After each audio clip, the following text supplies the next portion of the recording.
Hi there, my name is Beck and the Rabbi from another planet. Please like, share and subscribe and ring that little bell so you're notified when new videos drop. So this is just a quick introduction to this live stream. The reason I'm not just leaving the live stream up as it was because my internet kept going out. Well, actually my power kept going out while I was making it. And so there's areas of it where it's just blank, so I'm cutting those areas out. In the video notes is a link to the original copy, lest you think that I am in any way disingenuously re-editing it to bolster my points. I absolutely wouldn't do that. Actually, honestly, I don't mind being beaten in an argument. I'm actually have a lot of respect for people who can do that. I really genuinely do. So yeah, what this is about is I woke up and I saw this Twitter spat going on between Noel from the Tartar Zone and the gentleman in this video who again, listen, you want to this is how I saw it going down. Go and look at the Twitter feed, see if you can see if you think, just contact him and see his point of view. But he seemed to say that it seemed to me that he was starting a fight. He was saying, "What are you haters gonna be posting something rude about Jodie Whittaker on her birthday?" I didn't know it was a birthday. Didn't really care. But anyway, so I eventually said, "Oh, why don't we just go on and do a stream together?" Which is what you're about to see. So okay, and listen, hats off this guy for coming on. I'm really impressed with him. I'm actually more impressed with him because he's even more impressed because he's from Argentina. So English, I think it was his second language. He'll struggle. And listen, I understand. I'm a loud person. I'm a very passionate person as well when it comes to Doctor Who, because I absolutely adore Doctor Who. I do. I absolutely adore Doctor Who. So yeah, and I do. I get loud. That's 100. That's just the way I am. But given all that, if anybody out there equally loves this era of Doctor Who and wants to come on the channel with me, I just think it's good that people can disagree. People can viscerally disagree. And as you'll see at the I think we both were trying to find common ground on stuff that we agreed with as well, which was lovely. I think we ended on a bit of a high note where we were agreeing with stuff, which I think is just a great place for us to be. If anybody else out there wants to come on, and again, I don't mind that you disagree with me. It's great that you disagree. That would be fantastic. Fine, so I'm going to hand over to myself because I'm a very I think a very attractive and clever gentleman to hand over to. But before we do that, can I ask you guys, can you hit the subscribe button? Can you hit the like button? Can you hit that share button? We like all those things. And if you subscribe, you're eligible to enter any of my weekly competitions. The prize this week is Fan Dabby Double Dozy. It's a fantastic Judge Dredd. Look how thick that is. Judge Dredd, a graphic novel with a couple of fantastic stories in it. Death Lives. Fantastic artwork by Brian Bolland. Brian Bolland was really at his best. And the mega epic, The Apocalypse War. This is just two fantastic Judge Dredd stories. All you need to do to win it is subscribe to the channel, and then in the comments leave the hashtag Death Lives. Death Lives. And we're going to do the drawing on the TARDIS Zone on the 21st of June. When we're going to be doing a watch along of New Earth, and then we're doing that whole season, doing it in a week, each week. So we're doing the whole David Tennant era, in context, which I'm really excited about. Fine, so that's starting on Sunday. Also, go to the video notes. There's a Judge Dredd audio adventure for you to download by Big Finish. Big Finish don't sell them anymore. You can't buy digital. You can't buy physical releases. I don't want it to get lost in the ether of time. So just download it, enjoy it, listen to it. If you do that, though, and Big Finish gets the license back and they start selling it, I would really strongly recommend that you go over there and buy yourself a digital copy. Fine, let me hand over to me. Good morning, everybody. Good middle of the night, whatever time it may be. It's 9 o'clock in the morning for me. I actually haven't finished my morning routine yet, which is unusual for me. But I've got something very exciting happening. Something I've wanted to happen for a very long time. I have somebody who I would say I am a hater of the current era of Doctor Who. I absolutely hate it. I genuinely hate it. I don't hate it because just interesting, but what we're going to be talking about there. But I've got somebody on the other side of the spectrum who's willing to come on and talk out our differences. So let me introduce him. And I may pronounce his name wrong. I'm really sorry. I genuinely am sorry. I'll try. He will introduce himself for you. So please introduce yourself to everybody. Who do we have here? Hello, everybody. My Dr. Crew, Wall Street followers, the cult. My name is Lautaro. What's up? I like Doctor Who. You like Doctor? I like Doctor Who too. Maybe that's a very good place to start. We both like Doctor Who. So okay, so I woke up this morning and I saw this really kind of bizarre thread on Twitter, which I think Yeah, is yeah. going to bring us into No. Let like, me see. like Let me wider see. issues. Sure. But I want you You can. to explain in your terms. Like you seem very upset that a bunch of people may post something No. defamatory to Jodie No. Whittaker I for wasn't. being her birthday. Is that? Am I saying that correctly? No, I asked the question. I Okay. asked the question to different people if they were gonna post something. They refused to talk to me. Like for example, Noel Song started to answer the question in any meaningful way. That's it. I Yeah, just asked yeah. the question if they were gonna do it. But like, That's it. okay. So my first question is, why do you think anybody would really care? Like, I mean, honestly, Why? I didn't know it's Jodie Whittaker's birthday. It's not even on my radar. It's not even on my. I doubt it's on anybody else's radar either. All the people you mentioned, you know. By the way, Eric Vader, good Yes, evening. but How no. are you? And Tardazone, I'm glad you're here as well. Yeah, but what? Why do you think Yes, we care? because you all, whenever it's, for example, Noel on WhatsApp Noel, whenever the official Doctor Who Twitter posts something, he usually is there answering, oh, fuck, John Whittaker, fuck, Chris Chernal, fuck this, fuck that. So he will see the post and he will make a comment, I'm sure of it. Whenever the post Right, said, right, oh, right. Okay, happy so I birthday. understand that's your perception. I do understand that's your perception. But the I'm gonna read reality, it.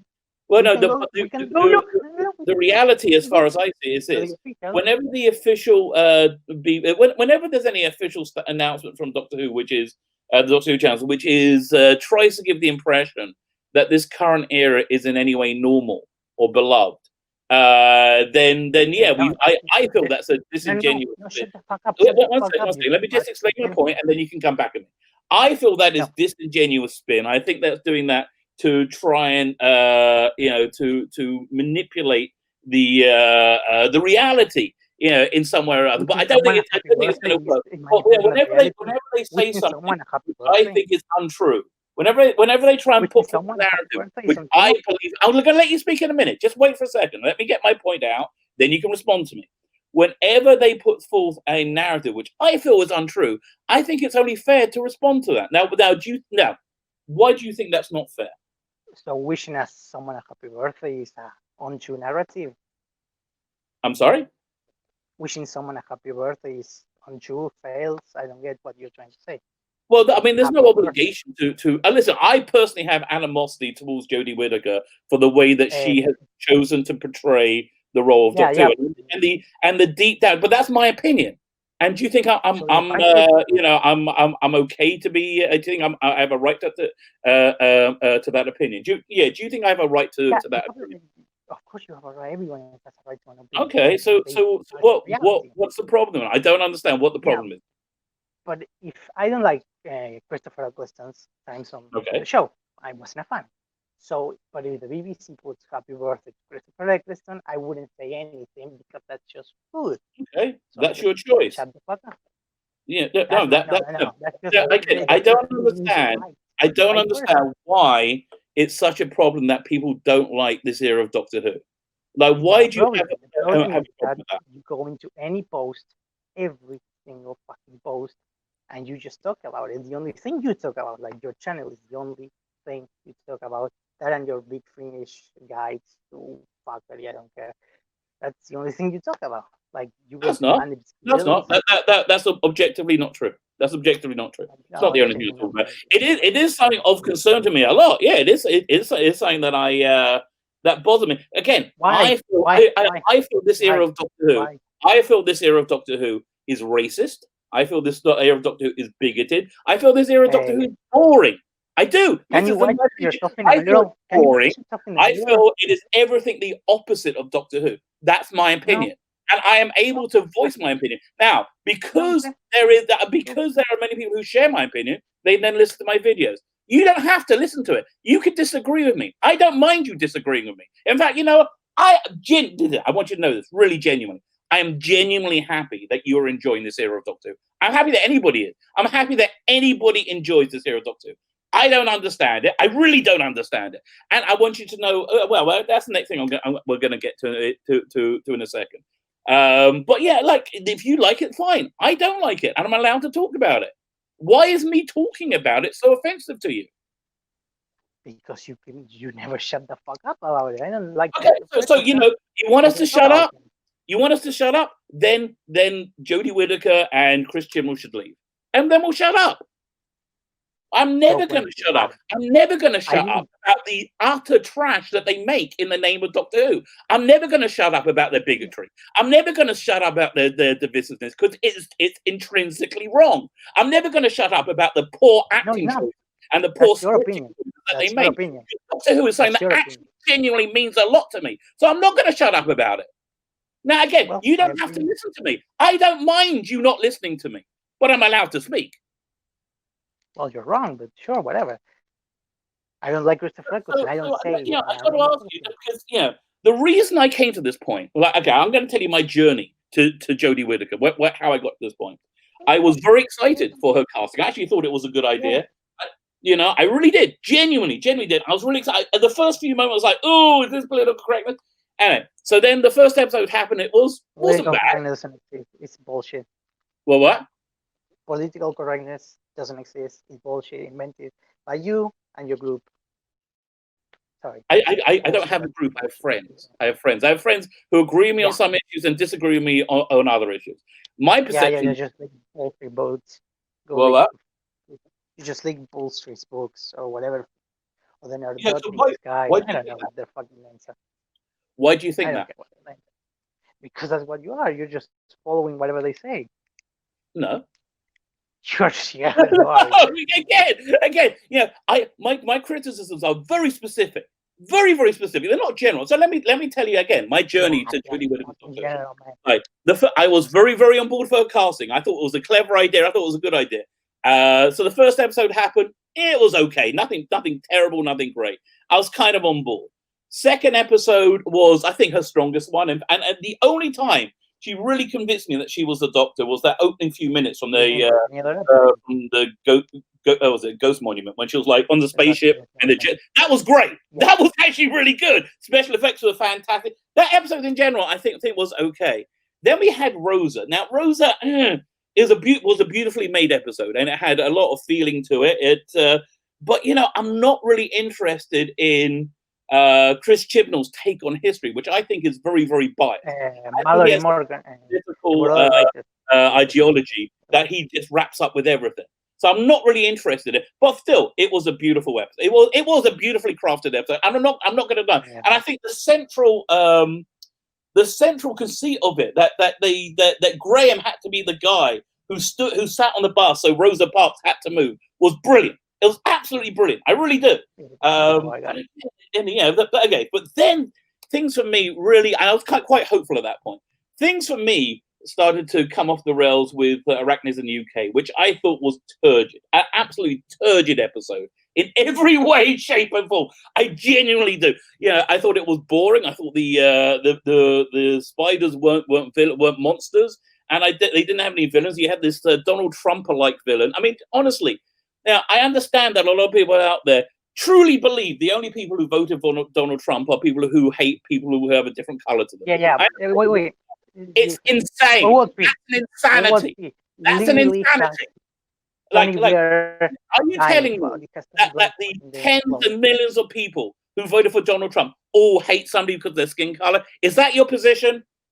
No. I don't think that. No, exactly. And a lot of people insulting it was to everybody. 50% of the audience, over 50% of the audience probably, who wasn't of that same mindset.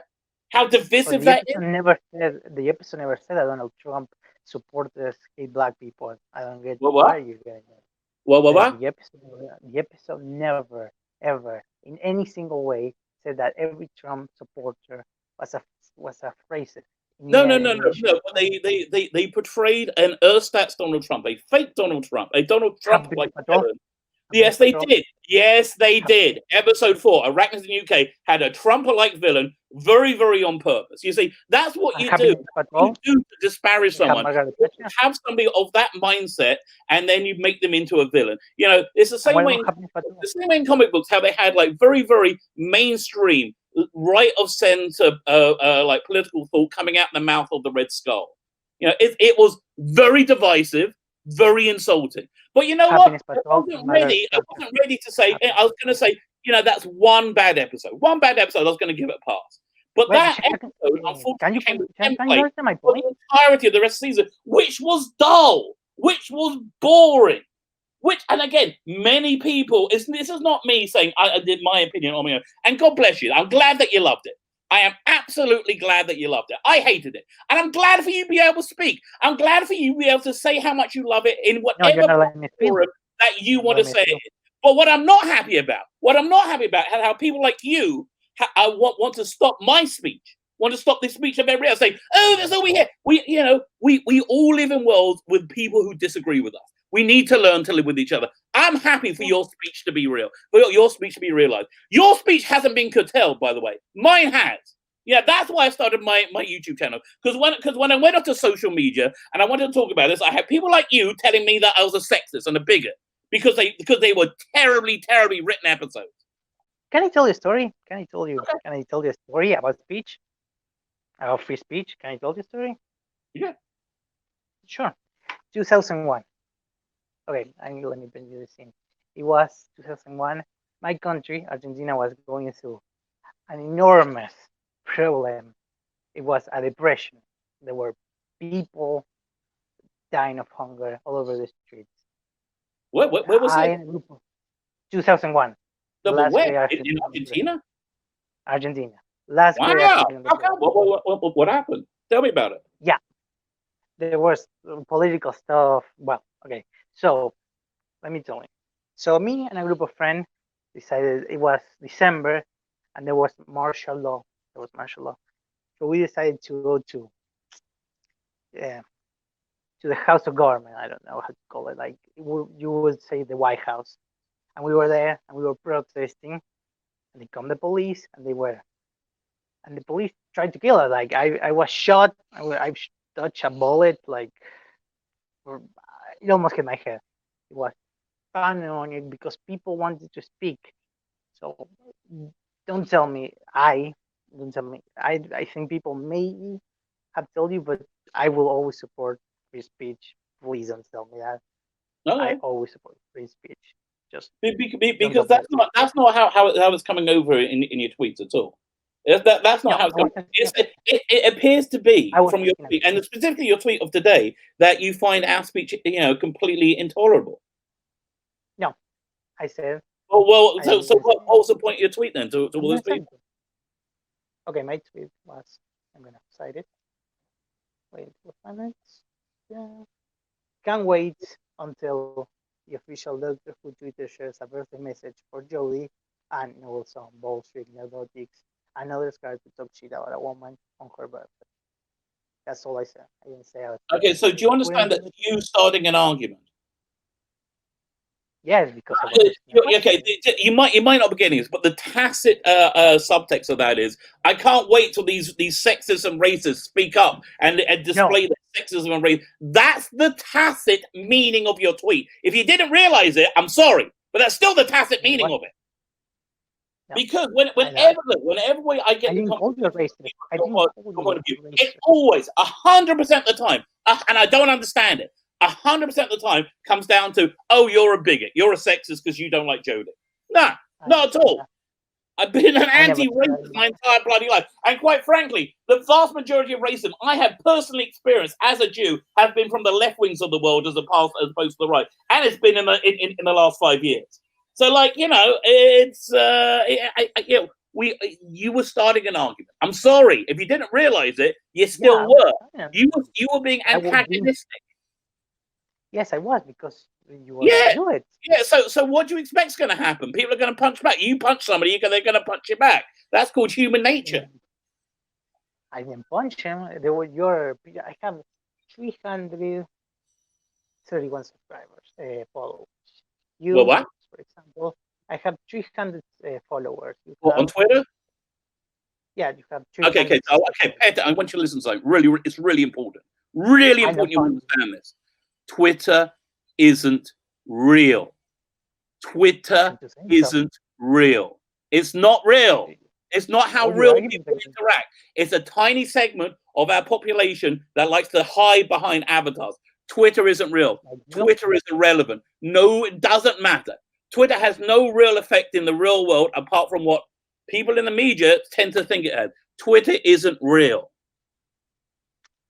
Saying I can punch you. I'm not talking to you in real life. I would say you the exact same thing in real life because I know a no zone is gonna go the second that he puts happy birthday to Jodie Whittaker, a fucking birthday message. He's gonna say fuck her or something like that because that's what he's gonna do.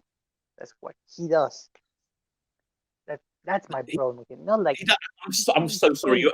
Again, it's my ear. I apologize. Your accent was a little bit too strong, and I know you're speaking English, and your English is very good. And I apologize. I wish I spoke Argentinian. I really don't. I didn't follow you. Could you just say it again, slower and louder? Okay. Sorry. Noel Son is gonna go to the Twitter page, and he's gonna say something bad about her because he's a rude person. He's rude. Okay. I'm gonna. Okay. That's my problem. This is something really important that's going to help your life forever, right?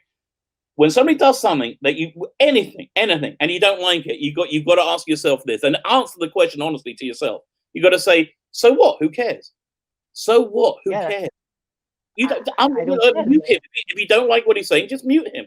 Mute all those people. You don't have to interact with them. You don't have to hear it. If you can mute them, why is their speech so objectionable to you? It's wrong. You shouldn't do things like that. You can just according to you. So you are the arbiter of morality for me now. I have to bend my knee. I have to take on what you decide is right and wrong. How do you have that right? How do you have that right? Morality is relative. What?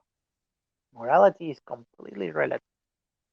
Okay, well, I actually think morality is objective. But okay, that's just something we disagree on. But that's totally fine. I can live and let live. Okay, morality is relative. So why are you imposing? In that being the case, that answers my question. Why impose your morality on other people? What gives you the right? I'm not imposing. I'm just saying I can't wait until they do it because that's what they're gonna do. Again, listen, mate, if they're coming onto your Twitter feed and posting stuff onto that, they're coming to your social media and posting the stuff and rubbing your face in it, I would say fine. I would agree with you. I would totally agree with you. But for that they may just have an opinion and express it, that one you don't like. I'm sorry, you can't get out of shape by that. That's ridiculous. This is totalitarianism. So I mean, I just think, okay, you think morality is objective. So you think it's okay to say people to go fuck themselves on their birthday? I don't care. What other people do doesn't bother me. Okay. Especially if they say it to somebody who's never going to hear it. Like if I say go F yourself to Jeremy Corbyn, which I would really love to do, but I just won't belittle myself. That it doesn't make a difference to me because Jeremy Corbyn's not going to hear it. So what? So how is what they do in any relation to you at all? Just rude. I don't go to someone. I don't go. Okay, so you can think they're rude. Comment on their rudeness, but preemptively saying on their directly to them on their Twitter feed is ridiculous. You're starting an argument for no reason. Because they're predictable. Because that's what they do. Okay, and you're pretty predictable as well. Everybody's predictable. No, it's pretty predictable. Like 6 hours. And by the way, it's really predictable that when they put out Doctor Who by was it Christian or Jodie Whittaker, I will probably hate it. Right? I will almost certainly hate it. Yeah, because that's your predisposition. Yeah, I mean, listen, and I'd love to be proved wrong. I'd love them to turn around and actually do good Doctor Who. I would love that more than anything else. But it's a fair prediction, seeing as I've seen the entirety of their output so far, and it's it's been utterly awful. And getting worse by the second. That which is probably why the ratings have been in utter freefall. Now they haven't. It's just yes, they have. Yes, they have. Are you saying the ratings haven't declined throughout this run? They have been normal fluctuations. No. The question is, do you believe the ratings have declined or not throughout the run? It's a yes or no question. like every TV show, yes, there's a decline on ratings. Oh, no, not like every TV show. TV shows that are popular, they increase their audience. They particularly increase their audience when they have high promotion. They increase their audience when they have a season finale. Doctor Who increased its rate of decline. 600,000 people leapt out the window when Doctor Who came on, rather than watching it. It had 600,000 more viewers for Country. One of the boring shows I've ever seen in my life. But then they ran out the room until Call the Midwife. These are just objective metrics. That's not how TV works. People just No, we're not manipulating anything. Now, don't get me wrong. I have a bias. I have a strong bias. I am very glad to see my biases justified, and I'm very glad to see the viewing figures did indeed justify my biases and agree. I'm very, very happy. But nonetheless, I have my bias. But nonetheless, the figures are the figures, the numbers are the numbers, the math is the math. It's an utter failure. It's an utter failure. No. I mean, and I would say the Timeless Children has probably decanonized this era rather than doing anything else. Why you do that when you laugh at the end of every sentence? When I laugh at what? What are you asking me? At the end of every sentence that you say. At the end of every sentence, funny. I think it's genuinely funny. It makes me laugh because I have a sense of humor. Because you're retarded. Okay. That's why I laugh the reason most people laugh. Because it's such an unbelievable failure. Now, don't get me wrong. Okay, do you want me to? I can talk about good things about this era. The Sideman design, freaking excellent. Love that Sideman design. Perhaps the best Sideman design ever. Why? Absolutely fantastic. I like Sacha Dhawan as the Master, and you know why I liked him as the Master? It's because he truly loved the role. He had so much heart in the role. I thought, and that's what I think is lacking from Jodie. Jodie, I think, views the part as as a children's TV show character. Then it doesn't really. There's no need for internal logic. Again, that's my opinion. I'm glad you have a different opinion. But yeah, it's good that we have a different opinion. Sure. But again, and it's not like my opinion is without founding whatsoever. I'm sorry. And honestly, I would say it is better for Doctor Who for it to be cancelled than it to continue in this terrible way. And I love Doctor Who. You have no idea how much I love Doctor Who. I love Doctor Who, and I think it would be better for me because it's appealing to a tiny segment of reality, a tiny segment of the audience that, like you, think Twitter is real. It's not. I don't think Twitter are. I'm so convinced that they're going to remove the word police box from the TARDIS because police is now, a verboten term. There's just all this like mob mentality and not thinking, which is the antithesis of Doctor Who. Wait a second. You say mob mentality. Yeah. You say that they're going to remove the police box because you heard that Eddie Ezquerra said that he had heard a rumor. You are a mob. No. That's not why I said it. That's not why I said it. Because I look at the other insanity going on in the world and go, well, this seems pretty similar. If you can't, if you can't have police cartoons for children, if Lego is being pressured to remove police and fireman box sets from their shelves, having this on the screen would seem to be in the same vein. And it seems to me that Chris Chibnall is only too happy to mindlessly follow whatever the Twitter mob says. That's a mob mentality that you're saying, but whatever. Lego is no pressure. Lego is a private company. The interest is in maximizing profits. So if they do something, Lego is a private company. If something is because they believe that that's going to maximize profit, not because Twitter says them. Because some executive says they're not interested in profit. No. You profit. The fact that the Time of Victorious was an initiative started by the BBC and completely separate from the current incarnation of Doctor Who, and was a completely commercial venture, means that this era of Doctor Who, to me, probably can't sell anything. Which is also kind of backed up by, in 2018, we had tons and tons of Jodie merchandise flooding the shelves. Remember them all? And they've all vanished. It's all vanished. you're lying, but sure, whatever. What am I lying? Maybe What am I lying about? Where's the action figure rate? How where many is the action figures have they put out so far? 3, 4, maybe. They put out more classic action figures. Why do you think they did that? Because the modern ones sell better, but they just don't want to sell them. You're so stupid. I don't know how it works. No, it's a question. Why do you think that has happened? Why? Why do you think Doctor Who magazine's circulation is half of what it was 5 years ago? Why? How the fuck do I know? I'm not a fucking executive. But it's Well, I'm going to give you a suggestion. I'm going to give you a suggestion that because this era of Doctor Who is incredibly divisive and has alienated half the bloody audience. That's a suggestion I'm going to give you. And that seems to be a reasonable suggestion, doesn't it? Capaldi had 2 million viewers by his last episode. Peter Capaldi had 2 million viewers by his last episode. No, he didn't. No, he didn't. Yes, wait. Had 2 million viewers. Absolutely not. The lowest rated episodes thus far have been Jodie episodes. No, the last 3 episodes, the last 3 or 4 episodes of season 12 are the lowest rated episodes. And let me also add in. What, if you're just judging overnight, let me also add that Capaldi's run was on Saturday night, much harsher time slot. Didn't have a fixed time slot either. It was in the middle of summer.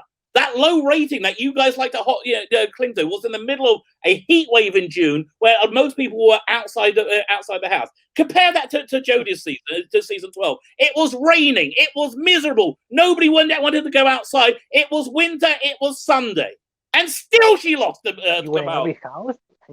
What? What the fuck? Because it's raining. You really can't blame the. No, it was. No, that's wait. Are you saying that's not a factor in the English ratings? Weather? Are you genuinely saying that weather is not a factor in the ratings? My God, what the fuck? No. Have you ever looked into the science of ratings? Are you saying that? Are you saying the weather in the country at the time has no effect on the television? Is that you blame ratings from the fucking rain? What? You can blame the fucking Peter Capaldi low fucking ratings, and so you justify it. Oh, I'm gonna justify. I've explained to you facts. I've explained to you. No. Again, he was in the summer. No. He was on Saturday night. He didn't have a fixed time slot. Jodie had a very comfy fixed time slot on Sunday, and still she lost to Capaldi. No, she had a Radio Times cover. She had a Radio Times cover. Heavy promotion, season finale, and still she didn't. It wasn't even stop the decline. They didn't stop the decline. They increased the rate of decline. It didn't have heavy promotion that I'm more fucking like too. Radio Times cover. That's the most promotion BBC gives you. It had a Radio Times cover. Oh, that was the most promotion. Yes, it did. I listen to the radio. Well, now's your position that weather doesn't affect ratings and a Radio Times cover isn't promotion.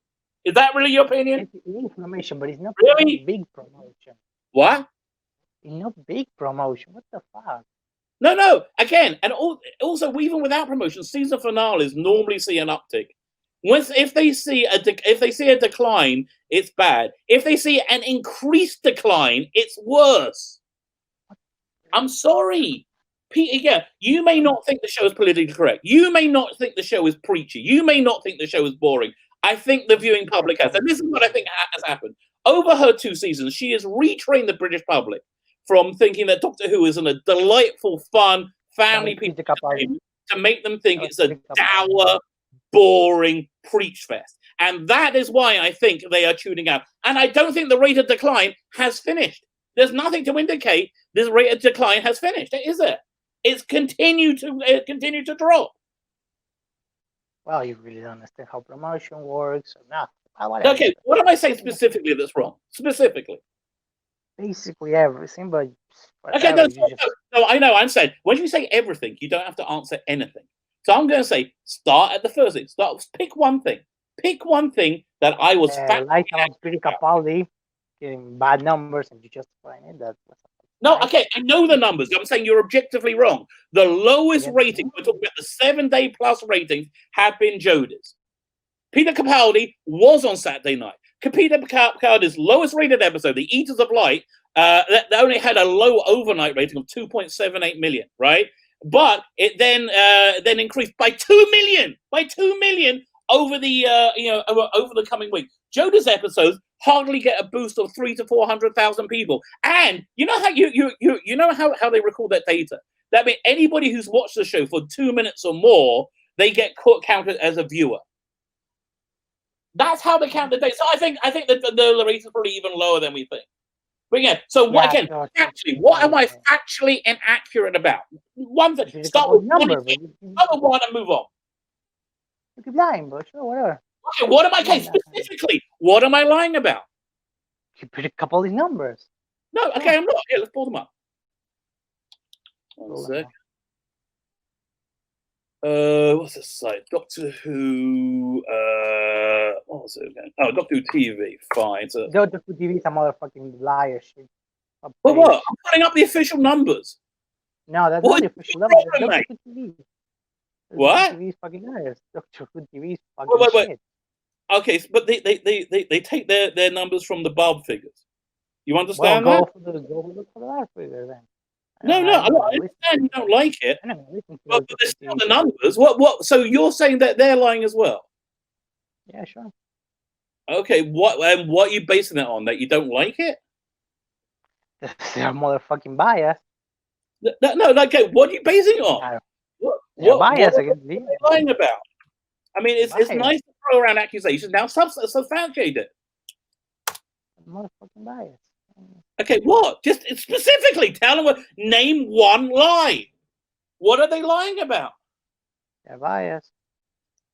Okay, no, saying the same thing over again isn't substantiating your argument. That's saying you don't have any way of substantiating your argument. Oh, okay, fine. Let's share these windows for you.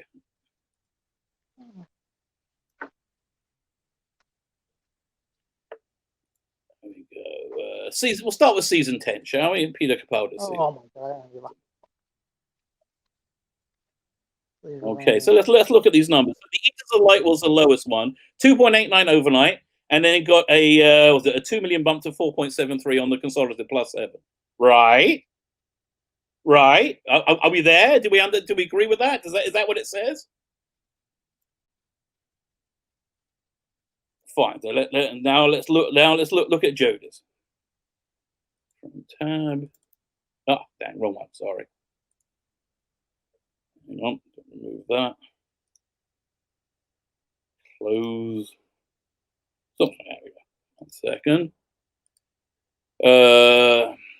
So 4.78. That's what we were looking for, right?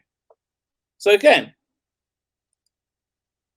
looking at season 12 here right now. It took a long time to beat the British public into submission.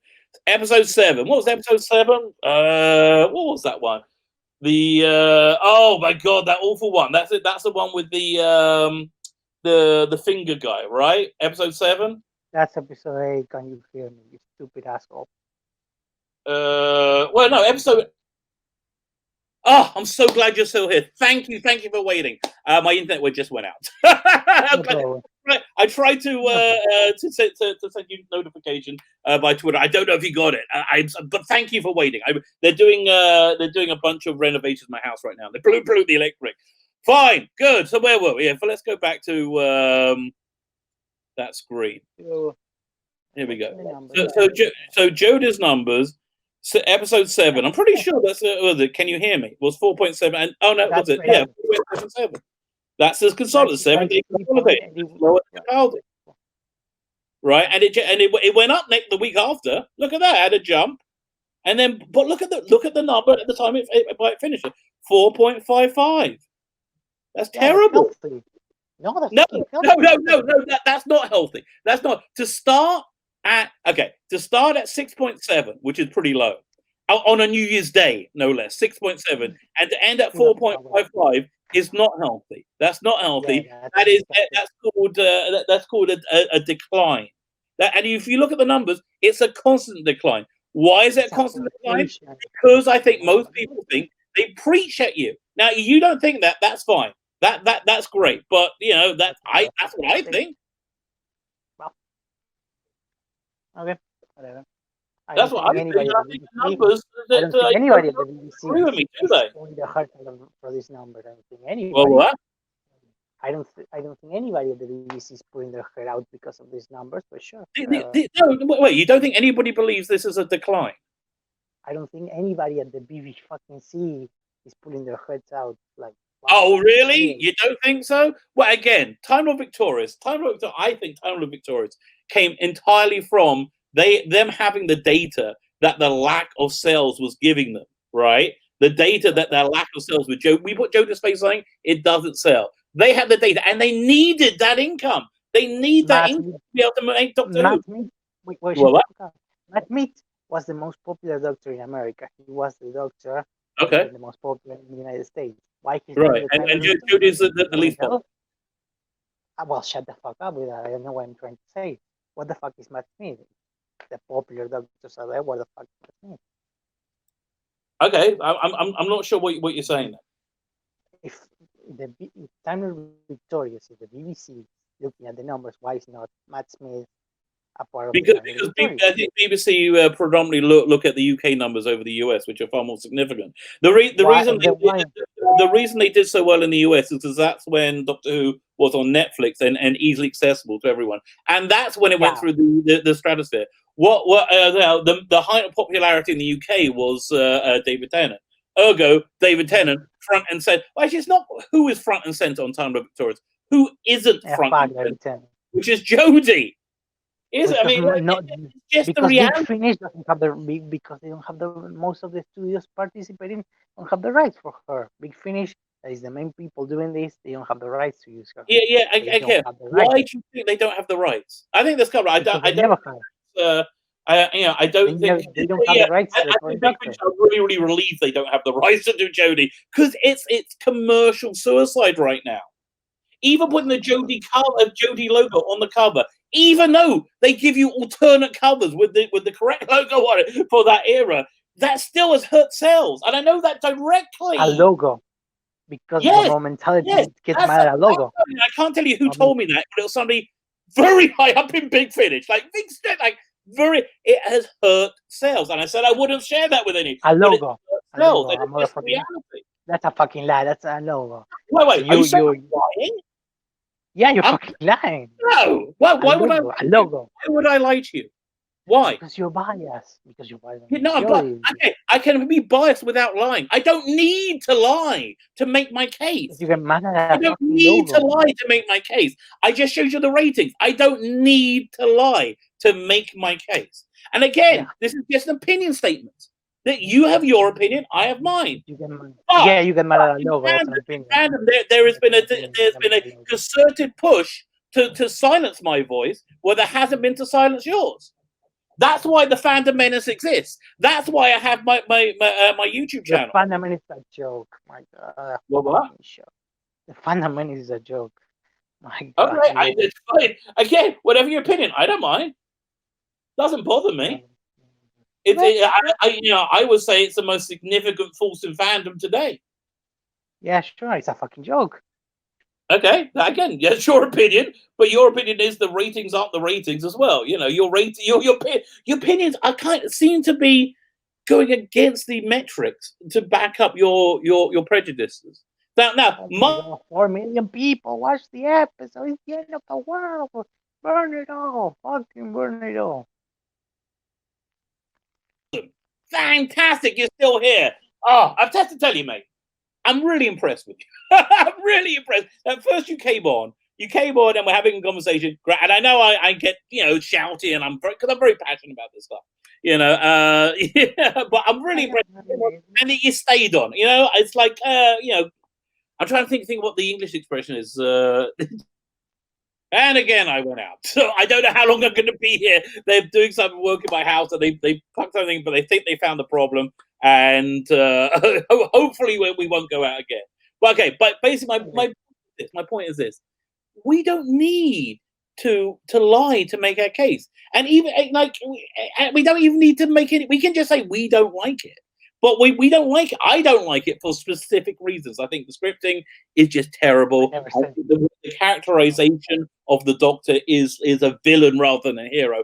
Not being able to inspire Really, genuinely, I do. Not being able to inspire Graham when he said he was scared of the cats coming back. We've had other doctors who portray the character as like, socially awkwardness is not a villainous trait. what? Socially awkwardness is not a villainous trait. What the fuck does that even mean? No, but it's not a heroic trait, is it?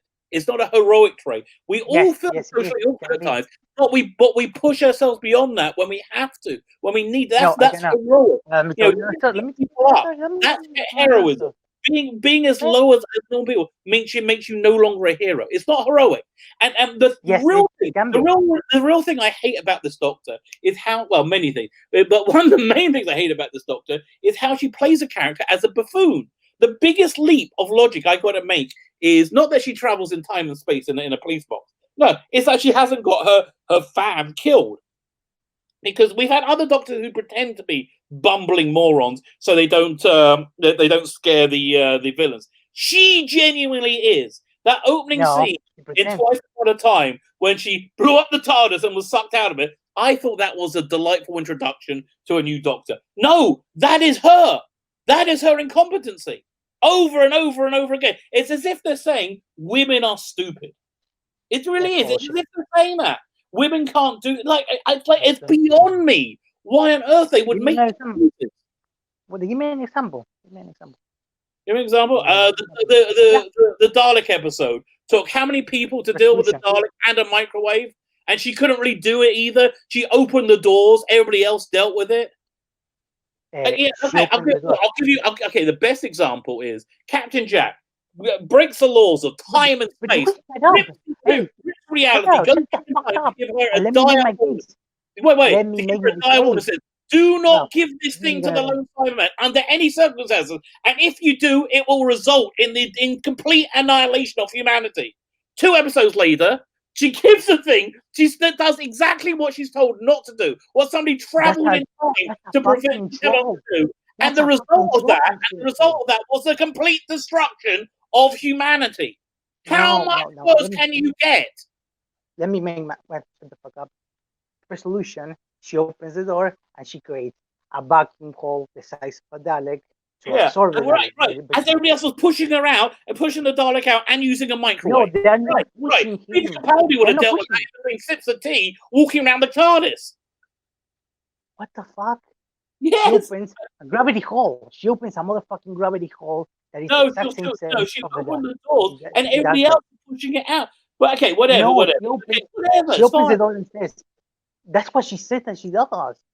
Let me pull out the fucking script. I'm going to pull the fucking script because, Okay, this isn't lying. This is my impression. No, I'm not lying. This is my impression of watching her on screen. I think she's a buffoon.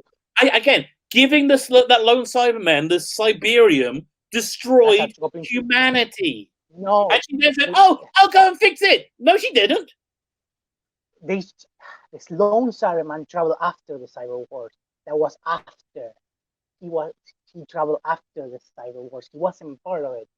Giving. Okay, wait. Where did you get that from? Where did you get that from? From the fucking script. That's what they say. What line did you? Okay, and what line was that established? At the beginning of. We don't know anything about the Lone Cyberman. Do we know why the Lone Cyberman has retained his emotions? We didn't. That was actually quite an interesting villain they had there, and they just totally blew it up by not doing anything with it. Oh, you're changing points. Okay. But actually, this is, I think, is the real bottom line. What we're in right now is called fandom. It's called fandom.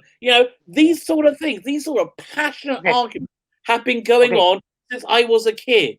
I remember seeing screaming rows about remembering the Daleks. This is fan because you know why people are passionate about it? Because they love it. They absolutely love it. And that's why I don't begrudge your love of this era. Good for you. I'm glad that you have it. Okay, let me make my case. Okay, TARDIS, interior, Iron Mutant, the glory of the TARDIS shall be yours. Ryan. Sorry, say that again. Sorry. I'm reading the script from Resolution. I'm reading it to you.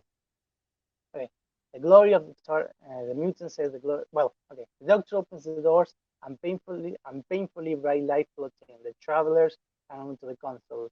Brian, doctor, what are you doing? Sorry, did I not mention? No fleet, only a ongoing supernova and an squid-sized vacuum corridor about you to pull you into space. That's what she said. That's what she does. She creates a squid-sized vacuum corridor to pull it out. That's what she said that she does. What? Back in. This is the worst possible time for my internet to power to me keep coming out. You were just about to read something from the script of resolution. Yeah. All right. Okay. The doctor opens the doors and painfully bright light floating. This is just a transcript online, not the exact script. Sorry.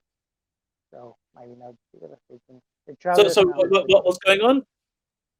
I'm reading the transcript online, not the official script. There's no release the official script.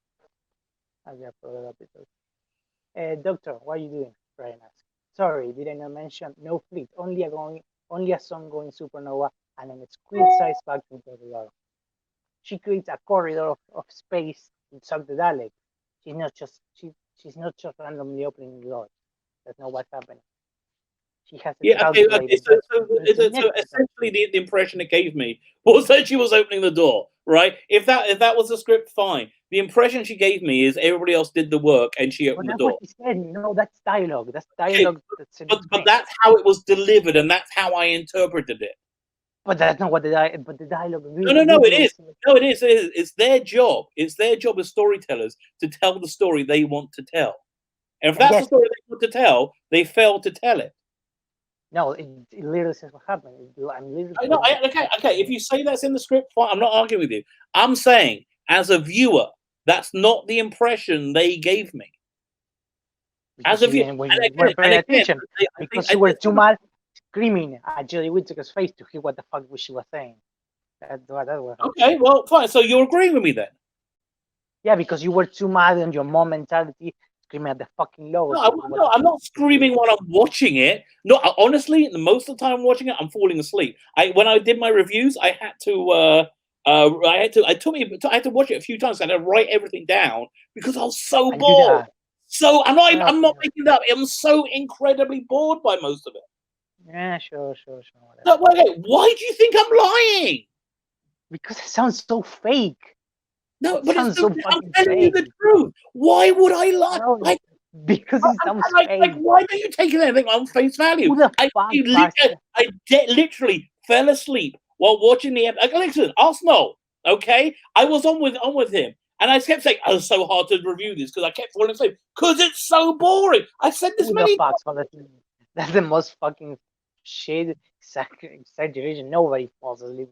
No. I'm telling you, personally, I fell asleep while watching it, trying to review. If after Organ 55, I would have stopped watching it if it wasn't for the channel. That's how much. And I didn't think Doctor Who could ever push me away that far. Sure, please. Like again, what? There's no need for me to lie. There's no need for me to lie. Am I being coy about how much I hate it? Right? I'm being very open about how much I absolutely hate this. Sure. Again, I don't need to lie to I can just hate it because I hate it. I actually have to have reasons to hate it, but I can hate it because I hate it. Sure. But you can again. I'm not questioning why you love it, even though I really genuinely don't understand how anybody who liked Doctor Who from '63 to 2017 likes this. I'm not questioning you loving it. You love it. Good for you. Because more fucking Doctor Who. That's why I like. See, for me, it's not Doctor. See, me, it's got Doctor Who in the title, and I tell you, I'm like that logo. I was so excited when I saw it because I thought we're going to get something new and different and really Doctor Who. It was feminine and exciting and space. It was everything that I hoped that this Doctor Who would be, and it's failed. It's failed on every. Are you a Jonathan Turner JNT fan? JNT. Sorry. Hold on. Am I a JNT fan? Yeah, are you? Yeah. I mean, listen, JNT had a let's say a colourful resume. He had very high highs and very low lows. I would say Doctor Who to be made prior to the Jodie era was in JNT's time.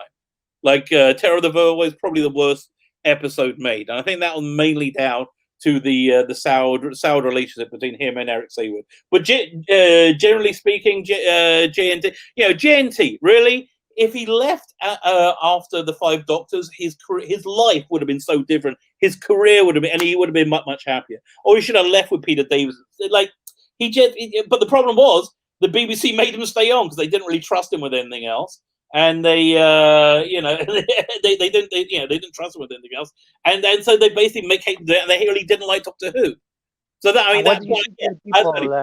there have been very high highs with JNT and very low lows. Again, Terror of the Vervoids. Probably the worst episode, in my opinion, before the Jodie run. And what do you say to the GNT haters? Sorry? What do you say to the GNT people? Because there are people that say that GNT wasn't Doctor Who. There are a lot of people. There are a lot of people. It doesn't bother me. Live and let live. Yeah, sure, you keep putting out people like Jodie. Why would I be bothered with that? You keep putting out Jodie. I know that's the thing you keep talking about. You don't talk about anything else. Only your big finish. No, what are you talking about? Listen, look. Let me look. I'll pull up my videos for the last couple of weeks, and let's go through them. There's Captain Kirk to be bisexual. Nothing about that. Big finish. Okay. There's one. Oh, there was a long one on Friday. That is true. And then before that. This was from June 8th was the one before that. So that's like how many? There's 1, 2. Okay, out of how many videos? 1, 2, 3, 4, 5, 6, 7, 8, 9, 10, 11. Out of 11, 1, 2. 2 of them have been not really disparaging. One wasn't disparaging Jodie Whittaker's era. What was this one over here? I'll say two out of 11. That's not really everything I talk about, is it? That seems like a small minority. Well, in Twitter, that's everything you talk about. That's like what 15%, 70%. That's not the entirety of it, right? No, but there's a lot. You talk a lot. In Twitter is the only thing you talk about. Like, objectively, it's not. I just showed that. Out of 11 videos, 2 of them talked about Doctor Who disparagingly. Sure, but it's off season. There's not much. No. This is what I think is going on. Because you're just very, very attuned to hearing negative things about Jodie Whittaker because you really love her era. You really love it so much, and so when everybody speaks against it, it's very loud to you. But that's not the. I'll give you an example, right? I'll give you a great example. When one of my kids was young, I'm Jewish. I'm like Rabbi, and we had this like kids book. You keep doing this mistake, like this big mistake, like assuming I'm the biggest Jodie Whittaker fan ever to exist. I'm okay with her. I don't know. That's your problem with you lot. You think that everybody who likes Jodie is the ultimate fan. No, I'm not.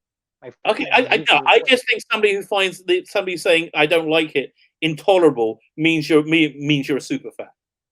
I think that's a reasonable. I think that's a reasonable. Right? If you can't hear the words "I don't agree with you," and you don't want those words to be allowed to be said, I don't know. I get them, but just why you keep watching? You just keep hating like everyone on Twitter. I will continue to hate this era for as long as it's awful, which is going to be the entirety of this era. I'll continue to hate this era as long as it's divisive. I'll continue to hate this era as long as it's boring. I'll continue to hate this era as long as it's bigoted. I'll continue to hate this era as long as they go along with this herd mentality or whatever the blue check marks on Twitter say.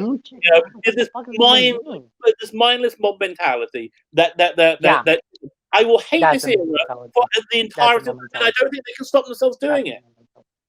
Yeah, that's the mob mentality. No, all you love are not a mob. You're not a mob. The fundamental is not a mob. No, I'm not what? Not a mob.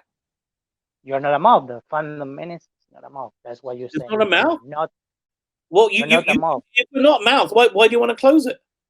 If we're not a mouth, why do you want to close it? I mean, listen. I mean, listen, seems like there's a lot of people. Like DREDD has what 250,000 subscribers, and very well deserved they are too. I've got 1,000. Noel's got 1,600. You know, there seems to be a lot of people who like to hear what we've got to say. You don't like it, fine. Yeah, no one's forcing you to listen. You are. How? How am I forcing you to listen? How am I forcing you to listen? Really? Put me on mute. Don't watch my videos. It's simple. Yeah, but whatever. And stop pointing to whatever BBC Twitter feed and go, Jodie Whittaker. Just shut the fuck up. Do your videos, but just stop going to the fucking. Yeah, again. I very passionately feel this way about this era. I very passionately feel this way. And I think having loud, outspoken voices speaking against it will make this era. And I'm back once again. Okay, fine. So the reasons that I really loathe this era, I really can't stand this era, are because Jodie Whittaker's portrayal of the Doctor, I feel it completely lacks respect and understanding of the character. I think the scripts are very. What does that mean? No. What does that mean? Okay, I think she's lack respect. Okay, I'm answering your question. It means that I don't think she believes in the character. I don't think she thinks the character's real. No, I think David Tennant. I think Matt Smith. I think Peter Capaldi. Even though obviously a shape-changing alien from who travels time and space isn't real, they found the reality within the character. They played him as real. Jodie Whittaker seems to think that, again, this is just from my impression of how she's playing her, that she's like a Teletubby. Yeah, she's like a character from a children's TV show that doesn't need any internal consistency. That's how I recommend. No, wait. I would recommend that you rewatch episodes like Demons of the Punjab. Oh my god, they're so boring. No, okay, that's just one. Okay, listen, they're so boring. Demons of Punjab, and it was an alien invasion story without an alien invasion. Really, it was just so dull. Oh my god, great makeup though. Love the alien design. See, that's the tragedy of this era. There's so much great design and like craftsmanship poured into this dross. Oh, so yeah, this is first thing. I can't stand her portrayal of the Doctor. I think it fundamentally doesn't understand who the character is. I can't stand the way. I can't understand the way. I can't stand the way that Chris Chibnall writes the Doctor as a bumbling moron. It's very good to do. Okay, no. This is my impression. This is my opinion. I'm allowed it. Yeah, and it's my impression built up on, and this is from somebody who was on board for the show, who was well disposed to it, who wanted it to work. I'm entitled to my opinion. It seems to me oftentimes throughout the story, Jodie Whittaker lacks authority, lacks agency. It seems to me that she didn't. And the other thing I really, really can't stand about the other doctors, like every other doctor was virtuous, was genuinely virtuous, and they would fight for their virtue. They'll fight for right and wrong. Jodie Whittaker's portrayal of the Doctor, and Christian was writing of it, it seems that she's much more of a virtue signaler. She's much more interested in people seeing her do what the right thing was. Look at what she did when she met what's her name, Ryan's father, right? Did she help in any way? No, Graham helped. In fact, this is the real insane thing about this era. The emotional journey, the hero's journey in this is taken up by Graham, not the Doctor. No. The Doctor is essentially a bus driver. That's what her function is. And for most of season 11, season 12, they did hear the criticism of it, and they stepped up they stepped up their game. They really did. I mean, listen, I don't think it worked because it's got fundamental issues of like the characterization of the Doctor. It's a fundamental issue that you're not going to get over. Now, let me be clear. I'm happy these things don't bother you. It's great that they don't bother you. That will not bother me. Well, that way I don't see them. I don't see these things. I don't agree with what you're saying. You don't have to agree with me. That's great. It's good that we disagree. That's what human beings do. Sure. But again, you ask me why I can't stand this era. It's because I'm telling you why I can't stand this era. Your opinion. Again, the cancer scene was if it wasn't for the Timeless Children, that would have been ground zero for the destruction of Doctor Who in my mind. No. It was. Okay, You can disagree. That's your right. This is my opinion. You ask me what I think. I'm telling you. Sure. Yeah, and then it just seems that I'm just not interested in Chris Chibnall's very divisive politics. Very divisive politics being fiddled well through poor allegories, much like the villain in Arachnis in the UK. Also, I just got a note. I should listen to the. I should read the comments. Let me just see. No other doctor would have left to let another character suicide bomb the villains. Yeah, great point. Yeah. What the hell was that?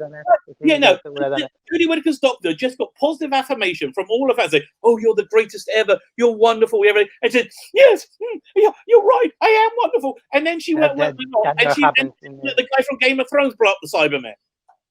Really? Yeah, he sacrificed himself. She's not a hero. Bring up Kablan. Kill the boy rather than come to a peaceful agreement. You know what? I don't even remember that.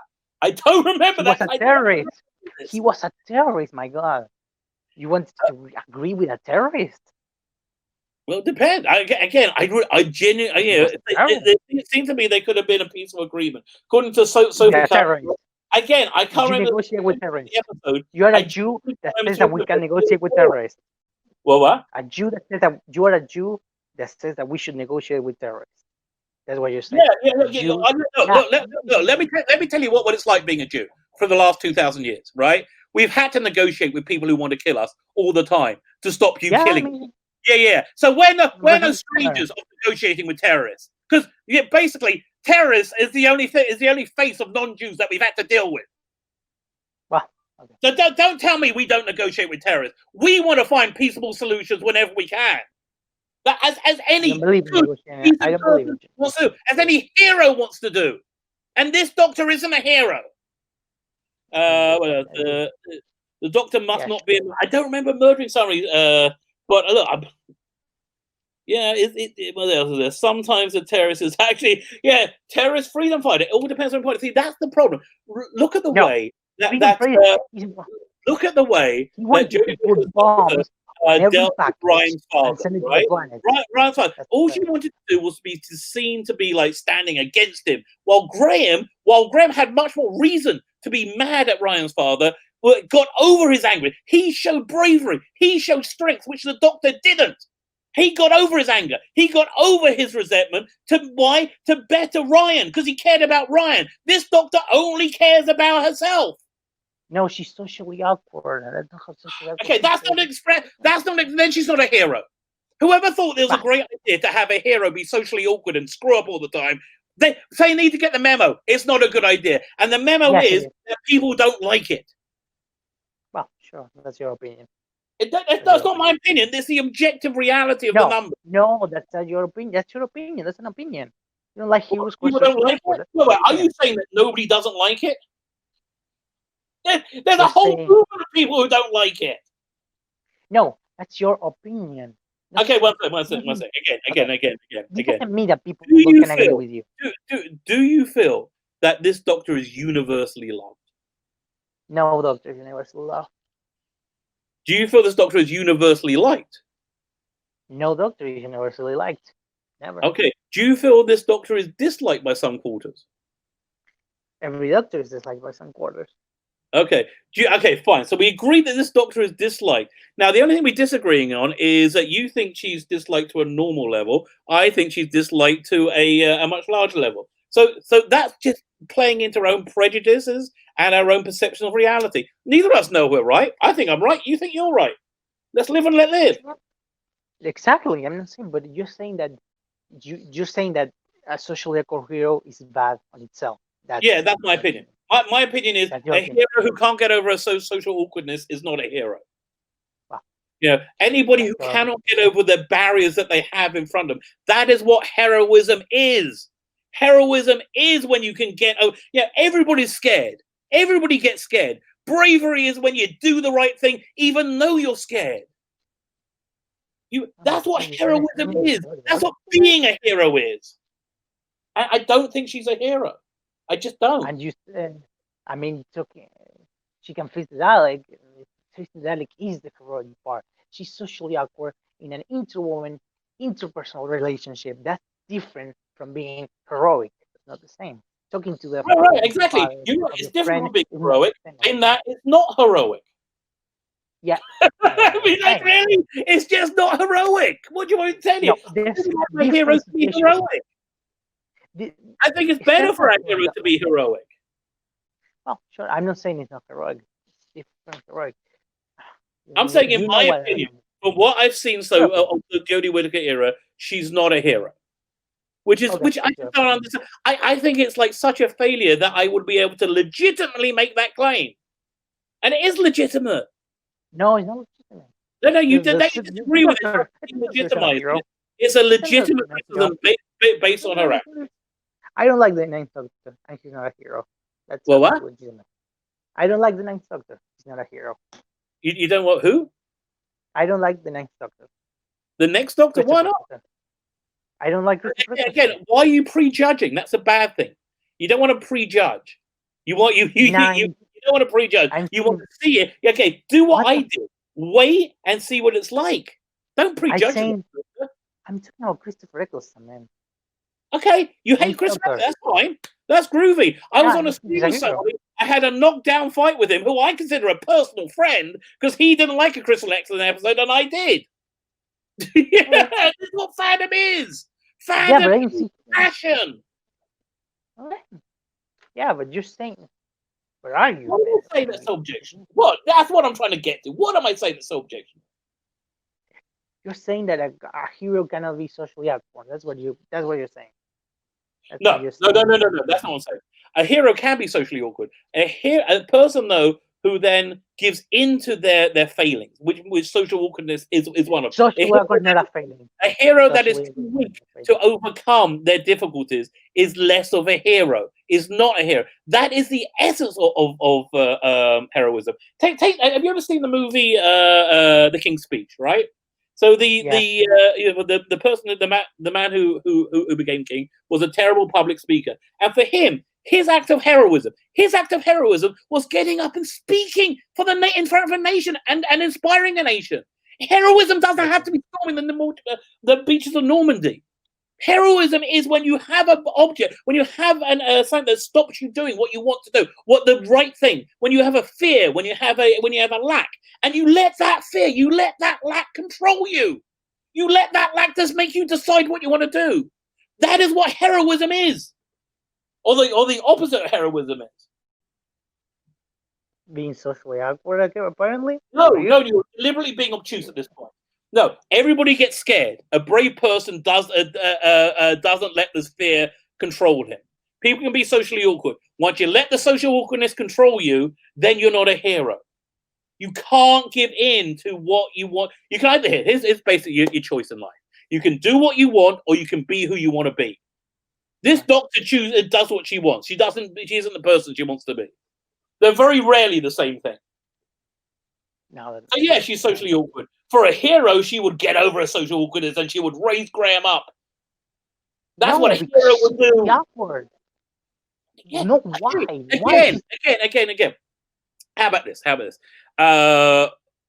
was at a wedding about a year ago when the father was in a wheelchair. He couldn't walk very well.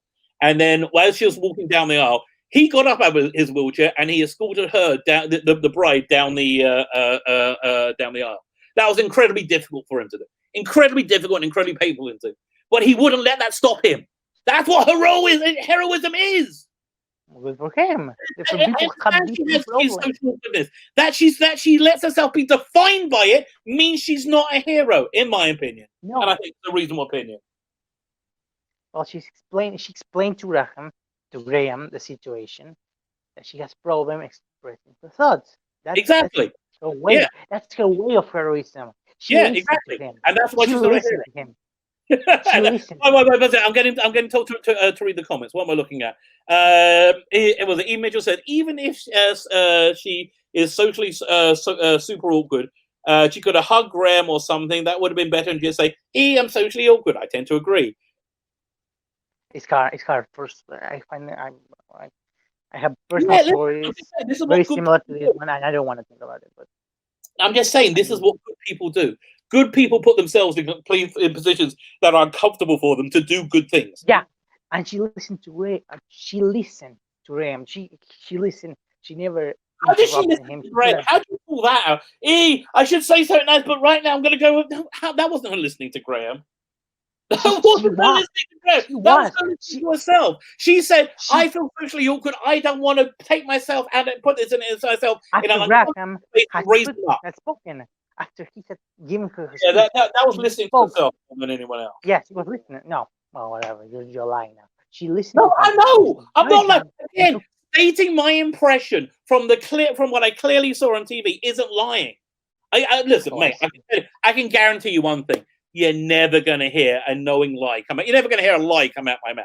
You may hear an untruth, but there's never any desire to deceive. I may say something Right. that's wrong, but I'm not going to lie to you. Why? For what? Okay. We just have different perceptions of the same thing. Exactly. But you're telling me that I'm wrong. That's No, I'm the not. problem. Then At what point did I say you were wrong?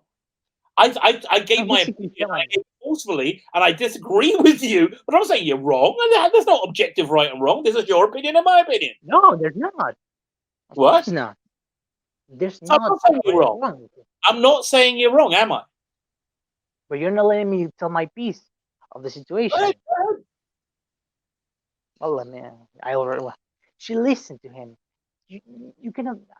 It's really hard for someone socially awkward to listen to someone speak about stuff like cancer. It's really hard, and they usually try to dismiss the situation if they cannot topic. But she listened to him. She listened until he stopped listening, he stopped talking, and then she told him that she was sorry, that she was socially awkward, and they both and Graham understood. He wasn't like mad and he stormed off. He was accepting. They were accepting people who it's really difficult to listen to someone talking like that when you're socially awkward.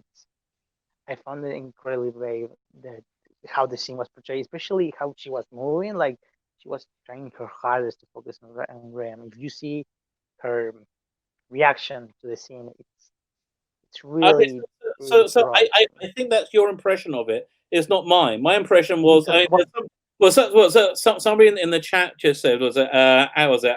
Astral Wirren, Astral, how are you? So they played that scene for gag. I tend to agree with him. I tend to agree with him. Now I understand you perceived it in a different way. That's fine. A lot of people didn't. A lot of people didn't, and it's not. I'm not saying the way you perceived it is invalid. I'm saying that's not the way I perceived it at all, and I think there's many people who feel the same way. I do. I just feel this doctor has been a failure on every level. I'm not saying you're wrong. That's my opinion. Now, in your defense, I do say all my opinions forcefully. That is true. Okay, that's just who I am. I'm sorry. no, bro, no, bro. The doctor has a phase for normalizing mental health. Yeah, exactly. It's like I don't know. For that to me was just but also I think given the Siberium to the lone Cyberman, I just think That's a trope in so fucking much fiction. more of that. You That's a know, trope, man. You and cannot tell me that. also, at the end of it, and like correct me if I'm wrong, was not the entire human race destroyed by the end of season 12? No, no, it wasn't because most How many humans were there? probably 6 left? How many were left in the human race by then? I think we saw about 6. Oh, 5. It wasn't. Was it? There were 7. Killed himself. That's another one There down. were there were 7. Yeah. Okay, so At the if beginning of the human session, race is down to let me 7, talk. they're destroyed. That's what it means. No, you're not letting me speak. The doctor at the beginning of Ascension says that that's the last human settlement that side of the galaxy. And then there's the humans that travel to the gateway that went to whoever, well, to some planet. But no, we don't know where that gateway went. The gateway went. It was intimated that it was moved to Gallifrey, but the gateway could have gone anywhere. Yeah, but we don't know where they went. The cyber wars were a thing Yeah. already. So again, it seemed the to cyber me wars were already a thing in the Doctor Who universe. okay. My impression of Revenge watching of the Cyberman. the Imperium destroy the human race. That was my impression from watching it. You didn't watch Revenge of the Cyberman then about the cyber. What? You didn't. Revenge of the Cyberman. What was that the story? The Revenge of the Cyberman? That was Yes, they mentioned the Cyber Wars. the Tom Baker one. That's with Volga, the Planet of No, Gold. exactly. Those Cybermen were survivors from the Cyber Wars. Also, Okay, like the ones it's from great. Simpsons. It's great that you have all this like backstory built up in your head. That's fantastic. No, that's I would fact. say that when you got to, I would say when you got to put connect all these dots yourself in your own head canon, then I think No, that's fact. That the Cyber Wars were a thing. They mentioned in Revenge of the Cyberman, the Cyber Wars.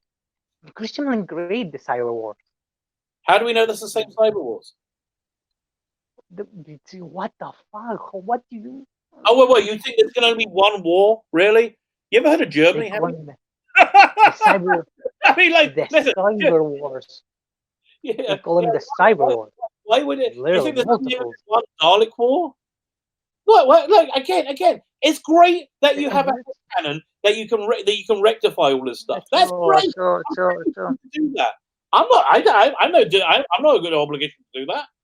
And all I'm saying is, as a storyteller, you shouldn't be leaving all these blank holes. I mean, really, and I'm convinced the entire Brendan arc was Brendan storyline was so that people channel surfing would think they're here on Call the Midwife, and maybe they'll stick around and they'll get some more ratings. Well, sure, buddy. That's again, not a lie. It's a theory. It's a theory, and I think it's again quite reasonable. Sure. Okay, so look. Obviously, you and I are from different sides of the spectrum. That is cool, but I think we're just going to go back and forth. Is there anything that we haven't addressed that you would really like to get to? I don't know. Maybe what Doctor Who you like? What's your Sorry? favorite Doctor? What do I like? Doctor? Oh, all of them. The truth is, all of them. Depends All what I'm watching at the time. You have no problem with all of them up until Jodie. I'm thrilled to be. And it's so true. I'm thrilled to be watching or listening to Doctor Who anytime. I just love Doctor Who. That sounds completely mental, but sure. Okay. No, I'm okay. Any episode.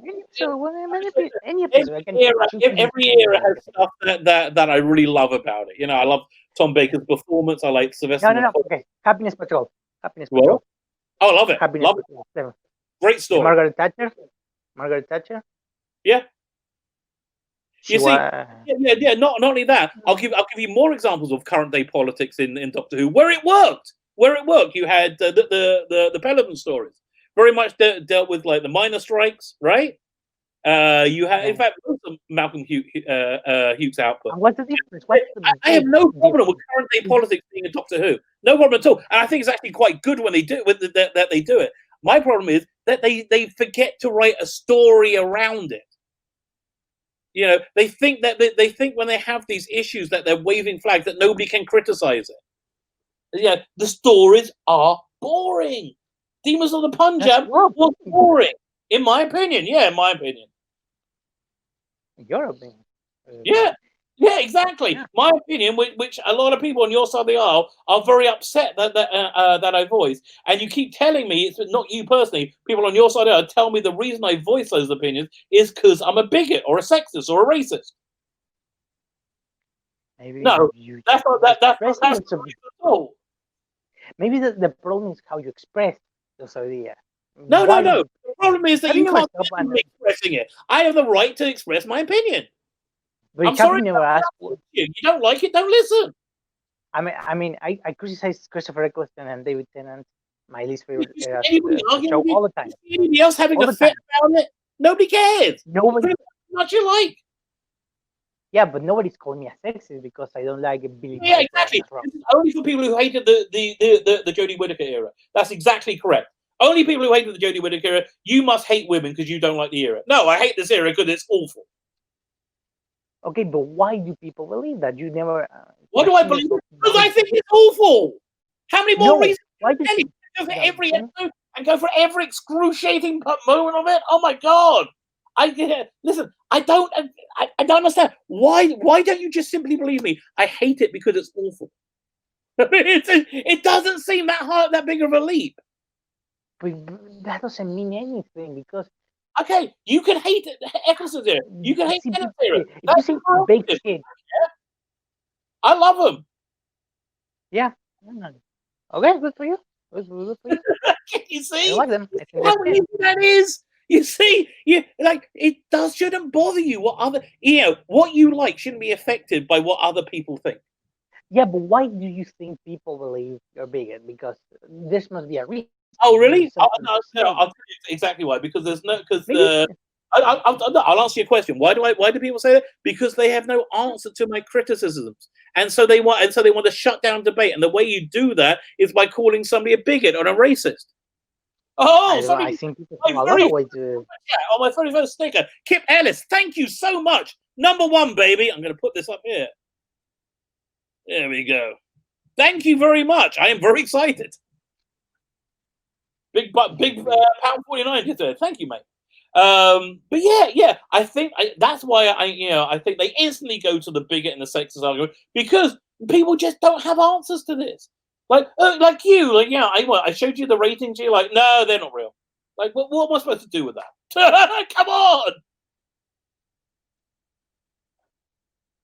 Okay, let me see what else is in the chat going on here. Let's see what Alexander. I can't pronounce your last name. I'm sorry. By the way, can I ask you guys? Can you like, subscribe, and share?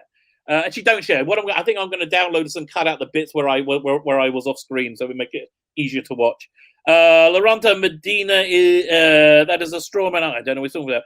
You can say that you cannot say that one hates women even if one hates a woman, a group of women, or even most women. Oh, most women. That I think you might be a little bit on dodgy territory there. Let alone hating a TV show that has a woman in it. Yeah, I think that's basically. Did I ever call you a sexist? I'm sorry. No, I'm not saying, no, I no, don't know. no, I didn't say you did. I You don't. say why do people call me a bigot and a sexist? For that exact reason. That's the reason. Because like you, and I don't understand it, they cannot stand my speech. They can't stand it. My freedom of expression can't stand it. Is it they treat it like it's hate speech, like I'm trying to whip people up into like harming people based on whatever skin color, sexual orientation, gender. No, nothing to do with that. Maybe there's some way to With better. the best years in Yoo-Hoo. Sorry, but but this era is bad storytelling and acting, and I hate it. And I'm a female. Okay, there you go. They see that's actually really my point as well. This show used to be for everybody. And now by making it so we've got a first female actor to play by making that such a the show never does anything with the show never goes. What? Has never went overboard. That's the media that does that. That's the fucking Daily Mail that says female dogs. I'm talking about the promotion. I'm talking about the promotion from the BBC. Yeah, there was not one press release. There was not one thing that went out where they said Jodie Whittaker, the first woman to play Doctor Who. They in every press release. No, that's the media about it as well.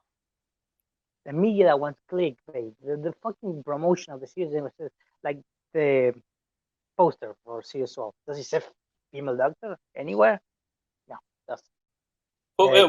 Wait, I thought this promotion for what? The poster for series 12 doesn't in any way mention a female doctor. No. Space for All. Space, no, actually it did. Space for All. Yeah, Space for All. It's a tag. It was essentially saying, we're not bigoted people like the deplorables who don't like it. That's what it was saying.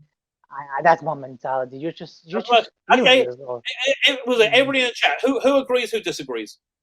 Let's just see. But your chat agree or disagree in the chat. The people that follow you is because they agree with you. You cannot ask that question. Why can't I ask whatever question I like? Well, why can't I ask a question? Sorry, I'm misinterpreting. Sorry. People who follow you are going to agree with you, usually. Okay. 9 out of 10 people are going to agree with you. So I'll tell you what, right now. When I post this video, you post it, and people will leave comments as well. No, I don't want to post it. Listen, look, you have people who agree with you.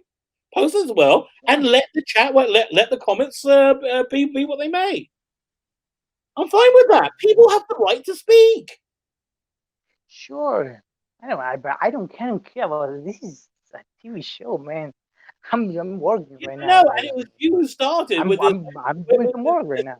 attack on Noel for no reason, for Noel and Bolstrek, and what's again, if they post Okay, a thing in your timeline rubbing your face in how much I hate it, I would have agreed with you. But that's not what happened, is it? they post everything. They post on So the they're video. allowed I'm to. just They're allowed to. Listen, mate, I support the right of white supremacists and Nazis to post anti-Semitic things online. Because without freedom of speech, we have nothing.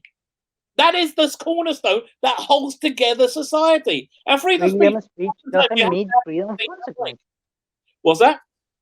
Freedom of speech doesn't mean freedom of consequence. You don't go there. Okay, what consequence is there for saying I hate this era of Doctor Who? People are gonna call you out. Okay, so you call me out. People who disagree with you are gonna call you out. Me out. And how far did it get you? Oh, it's not gonna get me anywhere. This is a fucking TV show, Yeah, I mean, you can call me out as much. If you're calling me out for my well-reasoned and sourced opinions, then you can call me out as much as you like. But it's still my well-reasoned and sourced opinions. Yeah, I'm gonna call you out when you read fucking tweets from Mandy Gill and I don't know, call a monker online. That was hilarious. Now, in all fairness, she is so dumb. She is so dumb, that woman. Oh my God, I can't believe anybody that dumb actually exists. And I'm sorry that her tweets were so incredibly dumb, but it was just funny. What is so dumb about it? It's just fun. She was clear. Oh, what are racists scared of? No, darling, there aren't any bloody, all these racists you think exist everywhere don't. Racism is real. No, racism is real, as is one-legged banjo players. Do you believe one-legged banjo players exist? Yes, so do I. Do you think there are particularly... I think racism. Politics? 2002. What? Yeah, I was beat up. I meant racist. Is anybody saying racism doesn't exist? Is anybody saying that? You said one-legged banjo. My point is this. I don't know anybody. I'm going to say you probably don't either. And everybody listening here, I know racist. Somebody beat up a racist once. Using the N-word and how he can't stand people who have different skin color. I bet you don't know anybody like that. And that's what a racist is. I don't know because and it's completely acceptable for anybody to do that in Western society. Well, I know people like that. I know people. I was beat up by a racist. Acceptable to walk down the street in any town in America, in any city in America, saying the N-word. Is it? Yes or no? In England, is it socially acceptable? I don't live in America. I don't live in England. I'll tell you now. The answer is no. You go into any pub, any newsagents, anywhere, and say, I hate the N-word, people are going to look at you like the scum you are. Because racists don't say things like that in public. Racists you don't say things like that in public. Okay, I'm citing that. I'm citing that as well as the protections under law for against racism. That racism isn't the massive problem that I think we are being disingenuously told that it is. Okay, let me explain to you racism. Let me explain to you the mind of the racist. Go ahead. The racist is an afraid person. They are afraid. They don't speak in public because they don't believe what they want to say. They want to feel powerful, so they speak in private. They speak when there's only a black person around. That's when they speak. That's when the racists speak. Okay, so let me ask you a question. Why don't they feel empowered to speak in public? Because because the people who are racist are ignorant. They're stupid. They're afraid. That's what the people. Okay, if they don't believe they're superior. If they're ignorant, stupid, and afraid, why are they not? Why do they not feel okay to speak in public? Being ignorant, stupid, and afraid would mean they would be more apt to speak in public. And I want to tell you, real genuine racists, the people who are in the KKK, they will speak their racism openly. Jeremy Corbyn never had a problem speaking as racist. Real racists don't hide their racism. They can't. They don't have it within them. Yes, they must. No, hide their racism. You said you agreed that they won't do that. You agree they won't walk around saying that. When there's a group of them, like the KKK, there's a KKK person alone is never gonna say nothing right. Yeah, okay, I You put a agree. group of them. The You put KKK exists. I agree they exist. There are, again, according to the FBI statistics, about roughly the same number of one-legged banjo players. This is not an exaggeration. One-legged banjo players as there are members of the KKK, according to FBI statistics.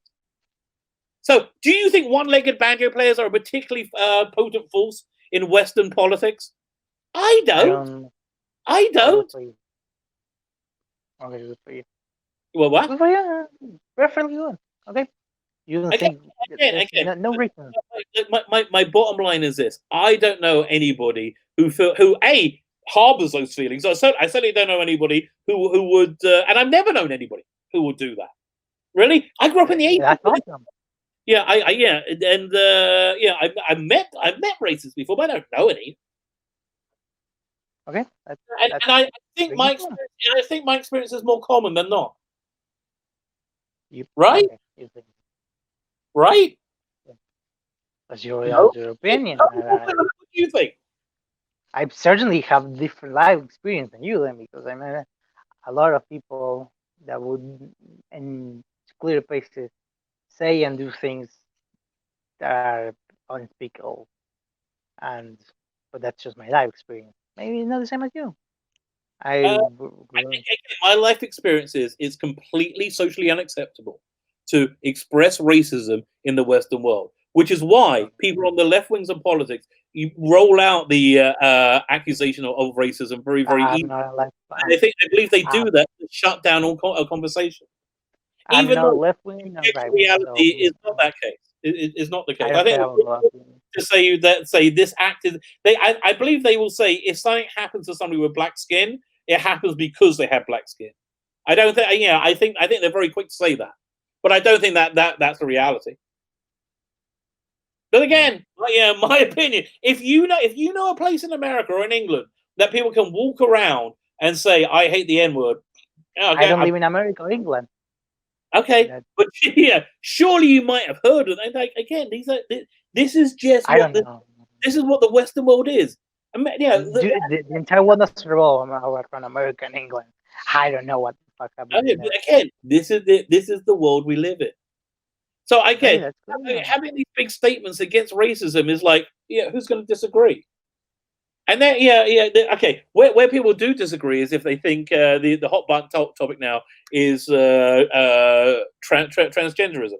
It's like if you think that sex or gender is mutable, right? That's the hot button. And there will be people on the other side of who say the people who say that it is mutable. That if somebody says I don't have that opinion, that I don't have that belief, they will call them a bigot. What's the need to speak of belief? Like, why do you care? Why do people care about what other people do? Why do they care about if gender is mutable or not? Oh, what you asking me personally? Why do I care? No, I'm just asking in general. Like maybe you know something. Oh yeah, no. I'll explain to you. I think it's deeply destructive to society to redefine things for a current trend. Why? No, explain me why. So I think it's inherently destructive to. I think it's probably destructive to people who are trans. I think it's it's gone. Oh, what a bummer. Fine, listen. Okay, that's the. If you're watching this, thank you very much for coming on. It was really good. So, okay, my basic point with the trans issue is this: is that I just think we should all be able to live and let live. It doesn't matter what our personal opinions are on anything. It really doesn't. I think we should just all be able to It's like Christians. Christians believe that Jesus, the divinity of Jesus Christ. I'm Jewish. I personally don't believe that. And I'm very happy to live with other people, who don't share. And you know what? My life is just intrinsically enriched by doing it. I think that we're having any contact with other people. So anyway, listen. He's back. He's back. Excellent. Hey, I was just saying nice things about you for coming on. But yeah, basically, my point was this: I just think we should all be able to live and let live with each other. It doesn't matter if we don't share the same worldview and opinion. because you know what, people who disagree with you often have much to offer you in terms of enriching your life. That's Okay. really my bottom line.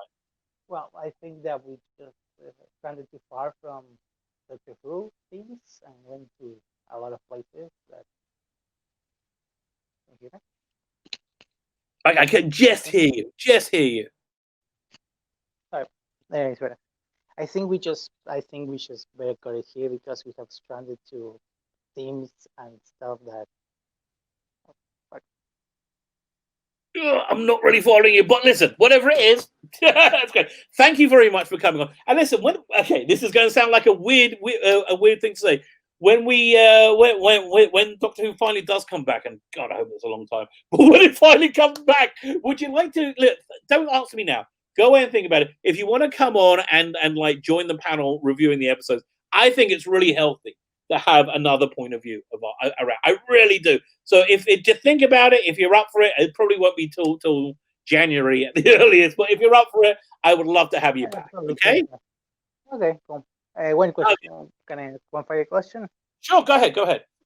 What's your favorite Doctor Who story? Just want to know where we see it. Whoa, I like so many of them. Let me think. I very much like Twice Upon a Time, which I said a lot of people absolutely hate. I really love Twice Upon a Time. But you know, I was watching Gridlock the other night and going, "Oh, this is marvelous." There's so much. Oh my, Kip Ellis, thank you so much. Send me another sticker. There you go. Let me think. I'm just looking at all the. I can give you my favorite stories for each Doctor. I think. I don't think I can. It's very hard to. I mean, like I really like it. Twice Upon a Time, Doctor Falls, and Time Enough, World Enough Time. I love those 3 episodes. I think they're absolutely fantastic. In terms of Matt Smith, 11th Hour. 11th Hour is just fantastic. And that whole first season of Matt Smith is just wonderful. David Tennant. Sorry? He picked in series 5 for me. Matt Smith. No saying Heaven Sent. I didn't like that one so much. Yeah, see? Vive la différence. I'm like Sheldon, so. Let me think. Eccleston. I like World War III and Aliens of London. Also, I like Hiding on the Waves. I just like the whole era. Let's go to Sylvester McCoy. Sylvester McCoy's hard because he's got a lot of real classic hit stories in the last 2 seasons. Daleks. Sorry? Ace Doctor audio or book? I can hear you, mate. Ace Doctor audio or book? Paul McGann. Paul McGann. Okay. Well, do you just count that one, or do you count the Big Finish stuff, which is where the majority of I count everything. Books. Okay, so if you're pulling in Big Finish, I guess Dark Eyes is probably his best. Dark Eyes 1. It's the Midnight. Noel just said in the chat that's a fantastic episode. I guess Ghostlight's probably my favorite McCoy story. Vengeance on Varos, Colin Baker, Kinder, or Case of Arizani for Peter Davison. Face of Evil is my favorite Tom Baker story, which is a bit of a strange choice. Terror of the Autons for John Pertwee. Patrick Troughton would be Caesar Death, and then War Machine for William Harper. So there you go. I think they're among my favorites. I really like the War Machine. I hate Love and Monsters. I like it. I like Love and Monsters. Oh no. Listen, anything that has a paving slab that will give you a blowjob, I am just like all for. Okay, I'm 100% for that. More of that. No. Oh my god, I was honestly, I was almost crazy. I didn't come back for series 3. You know. Oh wow! Yeah, listen, a lot of people didn't like Love and Monsters. A lot of people. No. I didn't like the whole of series 3. I didn't come back. The only reason I came back for series 3 was because someone told me Paul Cornell wrote a version of Human Nature, so I was like, pretty darn good. I tell you, Paul Cornell, fantastic writer. Don't like him as a person, but he's a darn good writer. Oh yeah. Yeah. Again, but I didn't. Fantastic episode, wasn't it? Those 2 parts. Yeah, the book is better anyway. So this is much better. I'm not gonna lie. Okay, well, then, let me ask you a Yeah. question before, because I really have to go. Favorite master? Who you asked me? Favorite doctor? Who's your favorite master? Favorite master? Oof, that's a hard one. Yeah. Jeffrey Weavers. Jeffrey Weavers. Oh, good choice. Good choice. I doff my hat to you. That a good choice. Fine. So listen, this is great. We found some common ground after screaming at each other. I'm going to take this stream down, and I'm going to edit out the where it crapped out and put it back. If you look, if you want to share it, great. It like have people from your point of view in the chat. I think you were fantastic coming on. I really do. Thank you very much. I am genuinely very grateful. Yeah, well, it was an interesting conversation. Okay, it was very good. Fine. So I'm gonna say well, I normally say good night, but it's gonna fine. So I'm gonna hit the end broadcast, and it's gonna you never know. Good morning for me. So good morning for you. Yeah, 4 in the morning for you. It's 11 for me. Fine. So I'm gonna say good morning. I hope you guys have a great day. I'll be on again tonight at 5 o'clock UK time. Okay, 5 o'clock UK time. I might do another video in between. Have everybody have themselves a fantastic day.